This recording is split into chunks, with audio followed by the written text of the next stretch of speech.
Hello class. आज हम class 10th physics का एक टॉपिक कॉम्बिनेशन ऑफ रेजिस्टेंस पढ़ने जा रहे हैं। कॉम्बिनेशन ऑफ रेजिस्टेंस आपके इस टॉपिक से न्यूमेरिकल 100% बनता है। बोर्ड एग्जामिनेशन में 4 मार्क्स के अंदर आता है। तो सबसे पहले हम लोग देखते हैं कॉम्बिनेशन ऑफ रेजिस्टेंस। तो there are 2 types of combination of resistance. तो पहला आज का जो हमारा टॉपिक है दैट इज सीरीज कॉम्बिनेशन।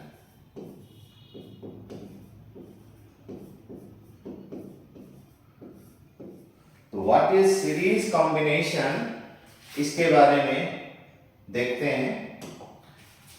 तो क्लास देखिए, हमने एक रेजिस्टेंस ये ली है, एक ये है, एक ये है। इस रेजिस्टेंस को R1, R2 and R3 consider किया और ये एक आपका सेल है, पॉजिटिव टर्मिनल ये है और ये नेगेटिव टर्मिनल है।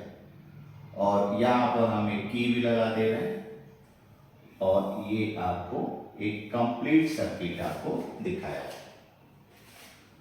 जैसा कि आप जानते हैं किसी भी रेजिस्टेंस के 2 टर्मिनल होते हैं, एक ये और एक ये। तो सीरीज कॉम्बिनेशन होता कैसे है, आप देखिए पहले रेजिस्टेंस के सेकेंड टर्मिनल को दिख रहा होगा आपको, पहले रेजिस्टेंस के सेकेंड टर्मिनल को दूसरे के फर्स्ट से, फिर दूसरे के सेकेंड को तीसरे के फर्स्ट से, इसी तरह से जितने भी होते हैं सबको हम लोग कनेक्ट करते चले जाते हैं। इसके बाद बच्चों जब हम लोग इस की को ऑन कर देते हैं तो इसमें करंट पास होने लगती है और ये करंट आप देख रहे हैं ये जा रही है इस तरह से होती हुई, और जिस सेल से जितनी करंट निकलती उतनी ही नेगेटिव टर्मिनल की तरफ इंटर होती है।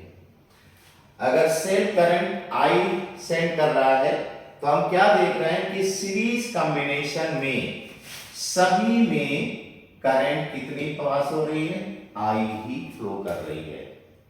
तो पहला पॉइंट ये आपको याद रखना है कि इन series combination current is same in each resistance, और ईच रेजिस्टेंस के अक्रॉस हम पोटेंशियल डिफरेंस अगर देखें तो ये बेटा सब पे अलग अलग होगा। ठीक, तो न्यूमेरिकल करते समय हम लोग बस इसी चीज को याद रखेंगे कि when the resistance are connected in series, current in each resistance are same but potential difference is different। हमारा टारगेट है कि ये 3 रेजिस्टेंस जो लगे हुए हैं सीरीज में, इनको रिप्लेस करके एक ऐसे रेजिस्टेंस को यूज करें जो इन तीनों के प्लेस पर वर्क कर सके, यानी कि इक्विवेलेंट रेजिस्टेंस हम फाइंड करना चाहते हैं। तो इसके लिए क्या करेंगे, हम लोग ओम्स लॉ को यूज करने जा रहे हैं। ईच टर्मिनल पर क्या पोटेंशियल है उसकी न्यूमेरिकल वैल्यू देखते हैं। ओम्स लॉ के according V1 is equal to IR1, V2 is equal to IR2 and V3 is equal to IR3।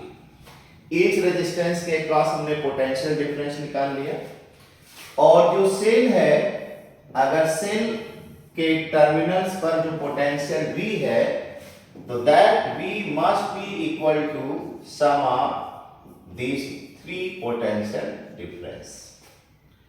इनमें वैल्यू पुट अप कर दें बच्चों, तो V is equal to IR1 plus IR2 plus IR3। I आप common ले लें, that is R1 plus R2 plus R3। इसको हम इक्वेशन 1 कंसीडर कर लेते हैं। अब इन तीनों रेजिस्टेंस की जगह अगर हम एक रेजिस्टेंस R यूज करते हैं तो सर्किट वही है, सेम देखें, तो इसमें करंट वही आई जाएगी और टर्मिनल पोटेंशियल जो V था वो यही रहेगा। तो हम क्या कर सकते हैं, if the equivalent resistance is R, again from ohm's law V is equal to IR। इन दोनों इक्वेशनों को अगर आप कंपेयर करें फ्रॉम इक्वेशन 1 एंड 2, तो हमें क्या फाइनल रिजल्ट मिलता है बच्चों, तो ध्यान से देखें। तो ये आपको मिल जाएगा, इन दोनों इक्वेशंस को आप कंपेयर करेंगे तो R equal to R1 plus R2 and plus R3। तो when the resistance are in series, तो इक्विवेलेंट रेजिस्टेंस जो होती है सभी का समेशन होता है। बच्चों क्लियर? कहने का मतलब in series combination we obtain maximum resistance. For example अगर हम ये कहें कि R1 की वैल्यू 2 ओम है, R2 की वैल्यू 3 ओम है और R2 आपका 1 ओम, R1 R2 R3, तो व्हाट इज इक्विवेलेंट रेजिस्टेंस? इस फार्मूले में रखेंगे तो R1 आपका कितना है 2, R2 1 एंड R3 3, तो then you can get 6 ohm resistance. Okay बच्चों, तो मेन आपको याद रखना है, जो की पॉइंट इसका है कि इन सीरीज कॉम्बिनेशन रेजिस्टेंस के क्रॉस पोटेंशियल डिफरेंस अलग अलग होंगे, डिफरेंट होंगे, लेकिन ईच रेजिस्टेंस में करंट का फ्लो क्या होगा, सेम होगा। ओके बच्चों, क्लियर?